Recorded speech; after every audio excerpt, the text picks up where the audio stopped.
I'm so lucky you forgave me, Ebenezer. So lucky I got a second chance with you. Those were the words my wife Esther whispered across a candlelit table at our favorite restaurant, squeezing my hand with tears in her eyes, 3 days after I discovered she'd been sleeping with her first love in a permanent hotel suite while I sat in courtrooms defending clients. She had no idea that the trust documents I was about to have her sign would become the most devastating legal trap in Texas divorce history. What happened next will make you question everything you think you know about second chances, forgiveness, and the price of betrayal. Viewers, have you ever given someone a second chance only to discover they never stopped betraying you the first time? How would you handle finding out your entire marriage was a lie? Drop your thoughts in the comments. Before we continue, please subscribe, like and share. My name is Ebenezer James, 43 years old, corporate litigation attorney in Houston, Texas. Right now it's 3:15 a.m. and I'm sitting in my home office staring at a wedding photo I should burn but can't quite bring myself to destroy yet. 4 weeks ago, I discovered something that shattered the second chance I foolishly gave my wife, Esther. Let me tell you how a man who makes his living dissecting lies got played twice by the same woman. 5 years ago, my marriage to Esther collapsed after 18 years. We met at a law firm mixer when I was a junior associate climbing my way up from nothing, foster care kid, community college, law school on scholarships. She was a paralegal from old Houston money, the kind that didn't think a black boy from the South Side was good enough for their daughter. We eloped at 25. Her family cut her off completely. For 18 years, we built everything together. Had a son, Daniel, who's 21 now. The divorce was civilized on paper. She said she felt trapped in a life that wasn't hers anymore. I thought it was a midlife crisis. We split everything 50-50, stayed cordial for Daniel's sake. I threw myself into work, made partner, dated casually. Nothing serious. Then 2 years ago at Daniel's college graduation, Esther and I reconnected. She seemed different, softer, more present. We started texting, meeting for lunch. One night over wine, she cried and said divorcing me was the biggest mistake of her life. That she'd spent 3 years finding herself only to realize everything she needed had been right there. My lawyer brain screamed bad idea. But my heart remembered the woman I fell in love with at 25. We remarried 8 months ago. Small ceremony. I bought us a house in River Oaks. She quit her job to focus on us. Everything felt perfect until 3 weeks ago when I came home early and found her laptop open on the kitchen counter. I wasn't snooping. That's what I keep telling myself. The laptop was just there, open, and the name at the top of the Facebook Messenger conversation made my blood run cold. Nathaniel Pierce. Nathaniel was Esther's college boyfriend. The one before me. I'd heard the story 100 times over our 20 years together, how they dated for 3 years at Rice University, how her parents loved him because he came from the right family, went to the right schools, was destined for the right career in finance. How he broke her heart senior year by choosing a job in New York over her. She painted him as her great, what if, the romantic tragedy of her youth. I'd even felt sorry for her, this younger version of Esther nursing a broken heart until I came along. What I never knew was they'd been in contact. For years. The messages went back 18 months. Before our remarriage. Before our reconnection. Some were innocent at first, how have you been? Saw your son graduated, congratulations. Then they shifted into something that made my hands shake. I never stopped thinking about you, Esther. Do you ever wonder what our life would have been like? He never deserved you. Not then, not now. I scrolled faster, my heart pounding. Then I found the recent ones from 2 weeks ago. Last night was everything I remembered and more. When can I see you again? This sneaking around is killing me. You need to tell him. We're not kids anymore.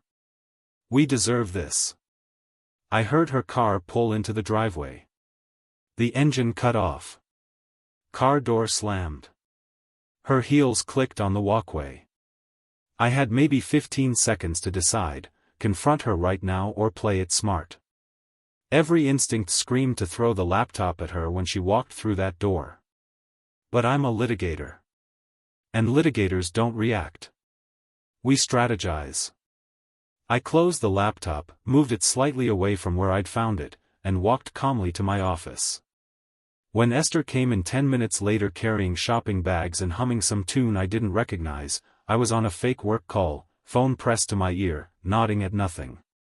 She poked her head into my office, smiled that smile that used to make my day, mouthed, "Dinner at 7?" I nodded. She blew me a kiss. I watched her walk away, designer bag swinging from her shoulder, the bag I'd bought her for our 6-month anniversary. Everything she had, I'd given her. Again. That night at dinner, she was radiant. Told me about her day, about a charity event she was planning with women from the country club, asked about my cases with genuine interest. She even suggested we take a trip to Napa for our 9-month anniversary next month. Sitting there, watching her perform the role of loving wife, I realized something that made my stomach turn. This wasn't new behavior. During our first marriage, there had been times, unexplained afternoons, vague answers about where she'd been, her phone constantly buzzing with just work stuff. Once, I'd found a hotel receipt in her purse. She said it was from a paralegal conference. I'd believed her because I wanted to. What if Nathaniel had always been there, lurking in the background of our entire marriage? "You seem quiet tonight," she said, reaching across the candlelit table to squeeze my hand. "Just tired," I replied, forcing a smile. "Big deposition tomorrow." She stood up, walked behind my chair, started massaging my shoulders. Her hands felt like a stranger's touch now. "Poor baby. You work too hard. I'll run you a bath later." I let her touch me. Let her play the part. Because I needed time to think, to plan, to figure out exactly how deep this betrayal went and how much she was going to pay for it. I hired Marcus Rodriguez, the best private investigator in Houston, the next morning. Didn't tell him everything, just that I needed surveillance on my wife for possible infidelity. He'd done enough divorce cases to know the drill. He didn't ask questions, just nodded and said, "Give me 2 weeks. I'll get you everything." But I couldn't wait 2 weeks. That night, after Esther went to bed, I accessed our cell phone account online. Pulled her call logs, text message timestamps, location data. Cross-referenced them with my own calendar, my court dates, my business trips. The pattern was devastating. Every Tuesday and Thursday for the past 2 months, the days I had standing 8 a.m. court appearances downtown, Esther's phone pinged at the Four Seasons Hotel. Never the same duration. Sometimes 90 minutes. Sometimes 3 hours. Always when she knew exactly where I'd be. But here's what really broke me. I pulled up old calendars from our first marriage, the years before our divorce. The same pattern existed. Different hotels, the Houstonian, Hotel Derrick, the St. Regis, but always on mornings when I had reliable, predictable schedule conflicts. She'd been seeing Nathaniel for years. Maybe the entire marriage. Our divorce 5 years ago. It probably wasn't even about her finding herself. It was about me getting suspicious, asking too many questions about her whereabouts. She'd pulled the ripcord before I could discover the truth. And then, when enough time had passed, when she thought I'd forgotten or forgiven or grown desperate enough, she'd reeled me back in. My phone buzzed. Text from Marcus, "Got a hit. Your subject just checked into Hotel Zaza. Male companion. Sending photos now." The first photo loaded slowly. Esther in a red dress I'd bought her last month, laughing as a tall man with silver hair held the door. The second photo showed them kissing in the elevator. I called my colleague Jennifer Wu the next morning. She specialized in high-net-worth divorces, the kind where millions were at stake and people played dirty. I showed her everything, the messages, the photos, the timeline I'd constructed showing years of deception. Jesus, Ebenezer, she whistled low, spreading the evidence across her conference table. How long? At least 5 years during our first marriage. Maybe longer.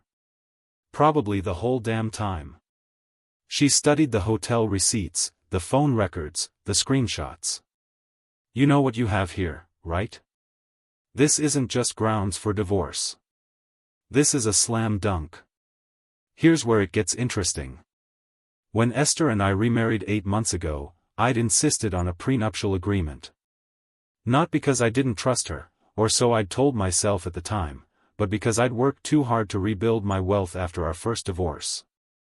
The prenup was ironclad, drafted by the best family law attorney in Texas.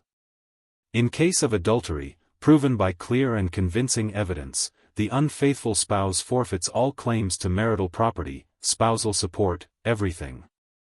Esther had signed it without much protest. Probably because she never thought I'd find out.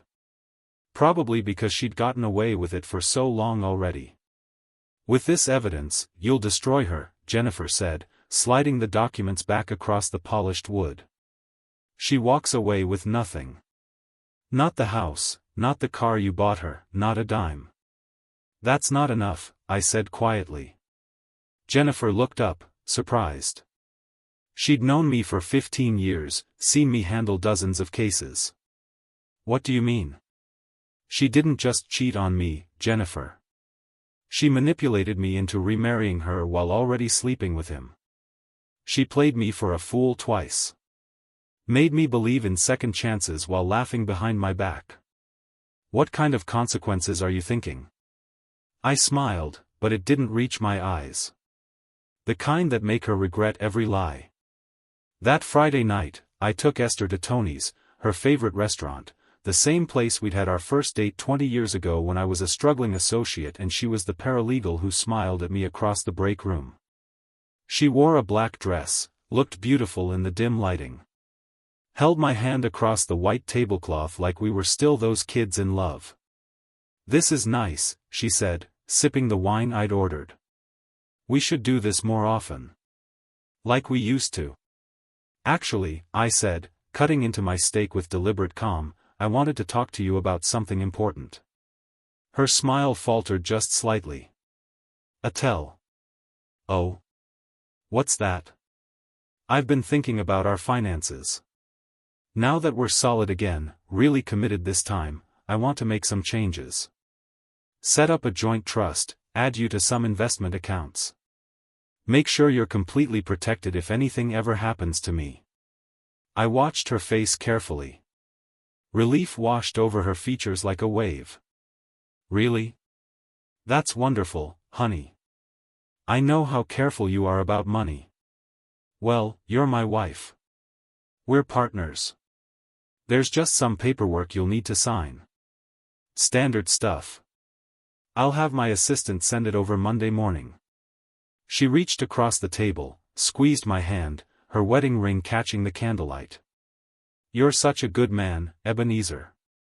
I'm so lucky I got a second chance with you. So lucky you forgave me for the divorce. I smiled back, raised my glass. We're both lucky. What Esther didn't know was that the documents weren't for a trust. They were affidavits, sworn statements that would be used in court.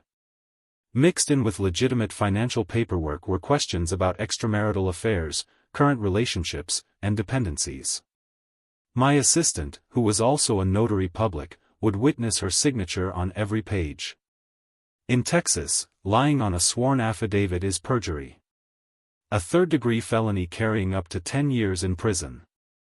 Tuesday arrived cold and gray, matching my mood perfectly. Marcus and I sat in his SUV with tinted windows, parked across the street from Hotel Zaza. At 10:47 a.m., Esther's white Mercedes pulled up to the valet stand. She handed her keys to the attendant, wearing oversized sunglasses and a scarf wrapped around her hair like some kind of movie spy trying to go incognito. She's actually wearing a disguise, Marcus muttered beside me, adjusting his telephoto lens. They always think they're smarter than they are. 20 years doing this, they all wear the same scarves. Nathaniel arrived 12 minutes later in a silver BMW that probably cost more than most people's houses. Expensive charcoal suit, confident walk. They met in the lobby. I could see them through Marcus's camera. No kiss this time, too public, too risky. But his hand on the small of her back, the way she leaned into him, said everything words couldn't. The elevator doors closed on them. Room 847, Marcus said, checking a message from his contact at the front desk. Registered to Pierce Investments LLC. He keeps a permanent suite here. Monthly rate.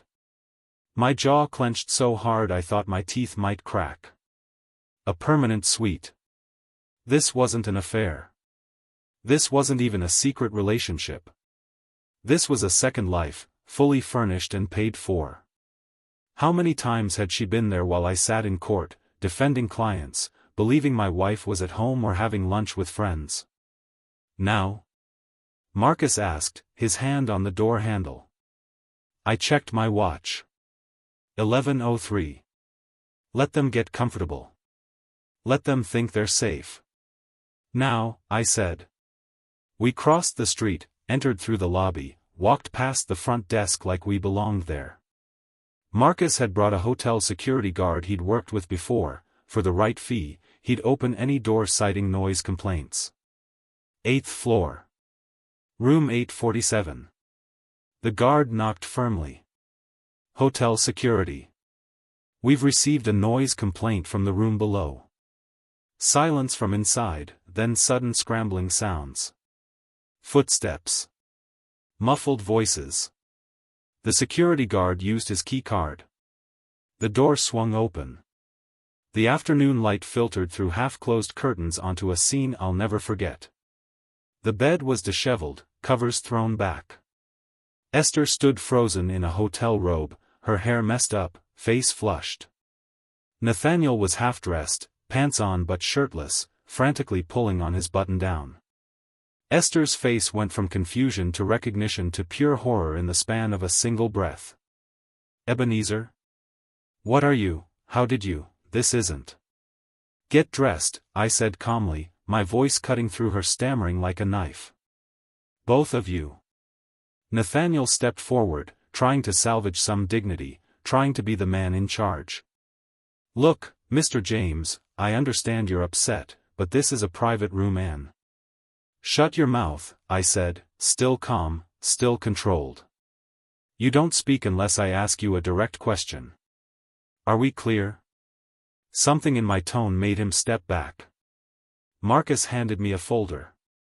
I opened it slowly, deliberately, let them watch me. Then I showed Nathaniel the contents. Investment documents. SEC filings. Email printouts. His face went from tan to pale white.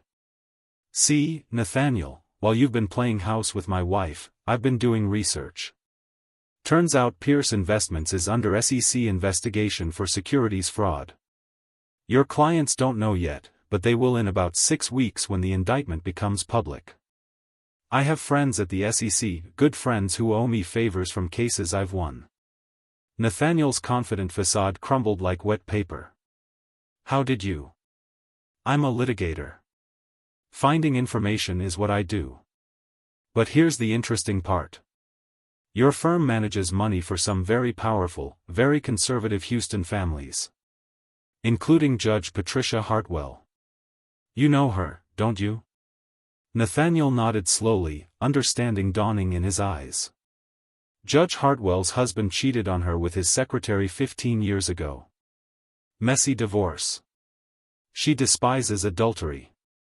When Judge Hartwell finds out you've been sleeping with a married woman, I continued, and that married woman happens to be someone she knows from charity circles, someone she respects, how do you think that affects your business? Your reputation? Your firm already under investigation, and now moral character questions? Your clients will run. Esther found her voice, shaky and desperate. Ebenezer, please. Let me explain. This isn't what it looks like. We can talk about this at home, just us, please. Get dressed, Esther. We're going home. We have paperwork to discuss. 20 minutes later, Esther sat in my home office, makeup smeared from crying, still wearing the clothes from the hotel. I'd made her drive home separately, let her stew in panic and fear. The divorce papers sat on my desk between us. "How long have you known?" she whispered. "Long enough. The real question is, how long has it been going on? And don't lie to me again. I have phone records, hotel receipts, messages going back years." She looked down at her hands, twisting her wedding ring. "We reconnected after our divorce." He reached out on Facebook. "At first it was just talking, catching up, but then feelings came back in." "Before or after you suggested we get back together?" Silence filled the room like poison gas. "Before or after, Esther?" "Before," she finally admitted, her voice barely audible. "But Ebenezer, I love you. What happened with Nathaniel? It's complicated. It's not black and white. You don't understand." "You're right. I don't understand how someone lies to another person's face every single day." I slid the affidavits across the desk. "Remember those trust documents you signed yesterday? Let me show you what you actually signed." I watched her read. Watched understanding dawn. Watched her realize the trap she'd walked into. These are sworn statements. About fidelity. About not having outside relationships. I signed these under oath. Which makes every answer a legal document. And you lied, Esther. That's perjury. 3 weeks later, Daniel came to see me at my office. He walked in looking like he'd aged 10 years overnight. Esther had sent him the letter I'd made her write, the full truth, no sugar-coating, no excuses. Just facts about what she'd done. "Dad, I don't even know what to say." His voice cracked. I stood up, hugged him tight. "You don't have to say anything, son. She's been calling me non-stop. Leaving voicemails saying she made mistakes but that she loves me, that I'm her whole world. I'm sure she does love you. That doesn't make what she did right." We sat down, the afternoon sunlight making everything look golden and sad. "Did you suspect during the first marriage?" he asked. "Honestly? I was too busy trying to prove myself, build my career, make partner. I missed signs I should have seen. But that's not your burden to carry." Daniel nodded slowly. "Nathaniel paid the money. $250,000 for grad school. She told me in the letter. Consider it tuition for learning who people really are. The divorce finalized last week. Fastest one I've ever been through. Esther didn't contest anything. She moved in with Nathaniel downtown.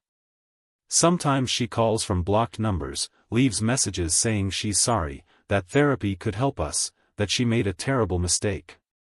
I delete them without listening. People ask if I regret remarrying her. I don't. Because this time I walked away with truth instead of doubt, with my dignity instead of wondering what if. Last week I got a letter from Esther's mother, the woman who cut her off 20 years ago for marrying me. It said, "Mr. James, I owe you an apology.